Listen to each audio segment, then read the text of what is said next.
तो hello guys, welcome back to my YouTube channel. Title तो तुम लोगों ने पढ़ ही लिया होगा। देखो, मेरी आई थी सीए इंटर में टैक्स में एग्जाम्पशन विद 75 प्लस मार्क्स। फिर सीए फाइनल में भी डीटीआई डीडी में एग्जाम्पशन। तो मैं तुम्हें तुम्हारा 1.5 डेज कैसे प्लान करने हैं वो बता देता हूँ। तो पहली बात तो तुम ये वीडियो देख रहे हो लॉ के एग्जाम के बाद। तो फर्स्ट थिंग्स फर्स्ट, लॉ का एग्जाम जैसा हो गया वैसा हो गया, भूल जाओ। कोई मार्क्स कैलकुलेट करने की जरूरत नहीं है, कोई अपने दोस्त से क्रॉस वेरीफाई करने की जरूरत नहीं है कि इसका आंसर तूने क्या करा, इसका क्या होना चाहिए था। जो हो गया हो गया। अब हमारा आता है टैक्स। ठीक है, तो टैक्स में तुम्हारा डीटी आईडीटी है, 50-50 मार्क्स की वेटेज रखता है। तो first thing I would say कि पहले तो स्मॉल चैप्टर्स फर्स्ट, जितने छोटे चैप्टर्स है खत्म कर दो फटाफट से। और तुम्हें सीक्वेंस कैसे रखना है, पहले जीएसटी करना है फिर डीटी करना है।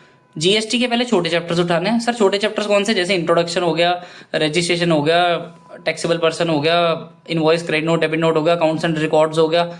जो बहुत छोटे चैप्टर्स हैं इनकी वेटेज भी बहुत कम है और जिनमें मटेरियल भी बहुत कम है रिवाइज करने वाला।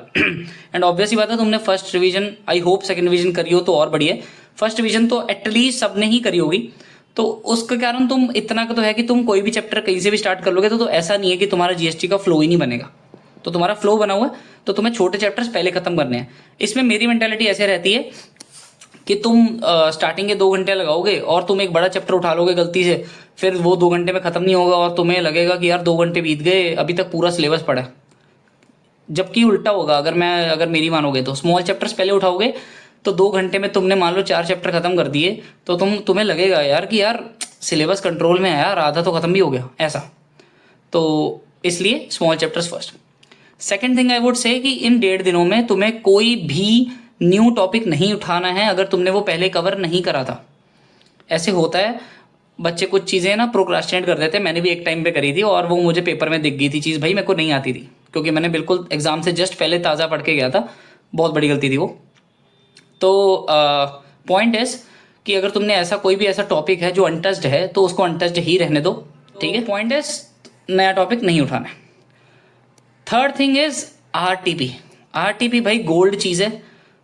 अगर तुम वो सोचो ना कि एग्जाम पेपर, जो पास्ट एग्जाम पेपर है और जो एमटीपी है इस बार की और जो आरटीपी इस बार की, इन तीनों में से सबसे टॉप की चीज़ है वो है आरटीपी। तुम मतलब ये मानो कि मेरे एक दोस्त था, उसके अटेम्प्ट में उसने बहुत कम पढ़ा था और वो सिर्फ और सिर्फ आरटीपी करके गया और वो फिर भी पास हो गया। आरटीपी से इतना पेपर आता है। आरटीपी रिविजिट करो अगर तुमने पहले करी हुई है, और अगर नहीं करी हुई फिर तो डेफिनेटली करके जाना। आरटीपी बहुत इंपॉर्टेंट है भाई। थर्ड थिंग इज, देखो यार तुम्हारा 50-50 मार्क्स की वेटेज है, ठीक। तो तुम्हें एक, हर किसी का एक वो होता ना कि यार मेरे को जीएसटी ज़्यादा अच्छे से आता है या मेरे को डीटी ज़्यादा अच्छे से। जैसे मेरे को पर्सनली जीएसटी में बहुत इंटरेस्ट था, मेरे को जीएसटी ज़्यादा अच्छे से आता था। तो मैं अपने टाइम पे, मेरे टाइम पे तो था भी लाइक 60 इनकम टैक्स, 40 जीएसटी। तो मैंने फिर भी लाइक जीएसटी पे अपना पूरा होल्ड रखा कि भाई जीएसटी में नंबर कहीं नहीं जाने चाहिए। तो पॉइंट है कि 50-50 मार्क्स की वेटेज है। तुम्हारा जो भी तुम्हारा एक होता ना स्ट्रॉन्ग फुट है कि यार ये मेरा पेपर ज़्यादा वो है, उसमें ही ज़्यादा मेहनत करके जाओ। मतलब डोंट थिंक कि यार ये तो मेरा स्ट्रॉन्ग है ही, मैं इसको स्ट्रॉन्ग कर लेता हूँ। इससे अच्छा तो जो स्ट्रॉन्ग फुट है उसको पक्का करके जाओ कि उसमें नंबर कहीं नहीं जाने चाहिए। जो है ही यार अपना थोड़ा वीक फुट है उसको थोड़ा अपन मैनेज कर लेंगे, मतलब उसको करना तो ऑब्वियसली सारा है। तो सिलेबस छोड़ने का तो सोचना भी नहीं है। जो तुमने अगर पहले रिवाइज करा हुआ है वो बिल्कुल नहीं छोड़ना है, पढ़ना सारा है।